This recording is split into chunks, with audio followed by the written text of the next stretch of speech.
Hello friends and welcome back to the Tech Legend channel. So friends, today I will talk about MSI GeForce RTX 3050 Ventus 2X XS in the white graphics card. So friend, MSI entry-level graphics card, the RTX 3050 is actually come with two variants.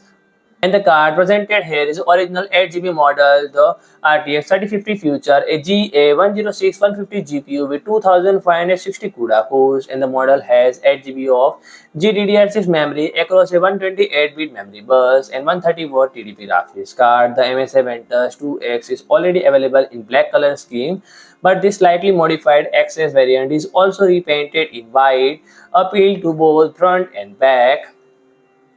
Apply to both the front and back, and among listed features are zero frozer, which is MSI's fan-stopping technology under low load, and the reinforcing brush finish backplate. And the really is everything in terms of factory overclocking. The card is set at 1807 MHz, which is about 2% higher than Nvidia's reference clock. So friend, if you like my video, please do like, share and comment, and don't forget to subscribe my channel and press the bell icon.